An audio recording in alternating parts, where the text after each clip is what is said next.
the name of your company and what kind of food do you sell? My name's Serrano. I've been in the culinary industry for about 10 years. I've worked in Beverly Hills, Orange County, and for some really, really nice restaurants. Unfortunately, because of the pandemic, the restaurant I was working at closed.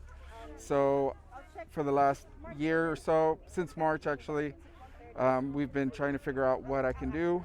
My wife and I opened up this business where we cook for either takeout or delivery. And basically what we specialize in is seafood. We also cater, so we do fried chicken, steaks, that pretty much anything you can want if you in small numbers. But for our caravans and for our day-to-day operation, we typically do either a Cajun shrimp, a garlic butter shrimp, or a salted egg shrimp. We also have crab legs that we can put in any of those sauces. We do 1 pound by the pound, or these are the lunch to goes. They're about half a pound of shrimp with rice, potatoes, corn, and the sauce of your choice. Wonderful. So tell me, what would be a dish that you're known for the best or the most? I would have to say, steaks. I'm really, really good at doing ribeyes or steaks. Filet mignon, Right. ribeye. Right. I think the salted egg has become my best seller and the thing that most of Why do you our think that is? customers like it. Right. It's a very different dish. It's used a salted duck egg that comes from Thailand. It's a Filipino style dish that we actually took inspiration from Irving's salted egg chips. It's one of those things that are just, I think their motto is crazily addictive or something like that, and it really, really is. I mean, Okay. it has amazing flavor.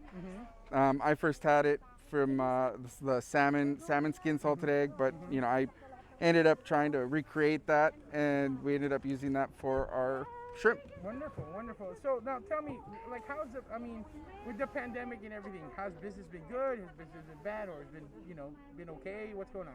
I mean, we've steadily increased. Okay. We started out where I was doing maybe 2 or 3 orders. Actually, the very first time we did it, I did it for family and a few friends, and we ended up doing, I think, like 11 pounds that day of shrimp. Wow. But then after that, that's when we started trying to open the business, and it was slow. Right. Now we've picked up. My wife is really good at organizing these events. So, I'm lucky to have a partner that's bringing me with her to the events that she's organizing. Nice. And the more that people start to taste our food, the more that we have a lot of repeat customers. And things have been going, things have been better than I thought they would be. That's good. That's good. So I mean, at least now you have time to actually hone in your dish, your craft kind of thing. Even during this pandemic, you turned it into something positive. Yep. So do you think this is something that you and your wife would be continuing to do post-pandemic? I believe so. I Yeah. mean, my dream has always been a brick and mortar restaurant. Right. I've worked under some really amazing chefs. I've sous chef for them.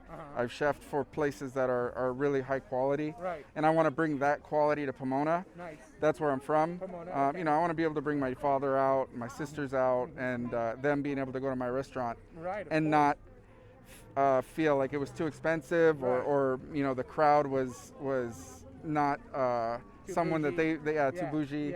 Yeah. I just want that high quality food Right. in a more of a familiar hometown setting. Nice.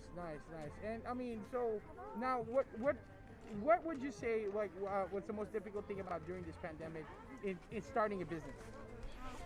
I mean, just trying to find out the permits that we need, trying to get those permits. Right. A lot of places are on pandemic hours. Right. So it's been difficult. The learning curve of cooking at home is way different than cooking in a restaurant.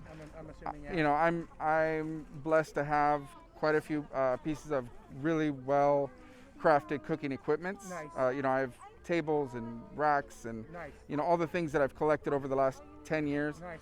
But I still have a home size stove. Nice. Okay. I have an oven that is a half sheet tray instead of a full sheet tray. Okay. So I have to figure out how to get around these things. Of course. But thank God we've been able to do it. Okay, so tell us how we can get a hold of you guys. Yeah, we are on Facebook at the Happy Toque. And for those of you who don't know, Toque is a chef hat that has 100 folds, and the 100 folds is used to represent, or it still does represent, 100 ways to cook an egg that a chef has to master to become a chef. Okay. Or, you know, in France, it would be, you know, you needed to know those ways to cook an egg. Right. But at the Happy Toque, you can find our menus, find our caravan schedules, and send us orders. Wonderful. All right. Thank you so much, Chef Steven. Take care.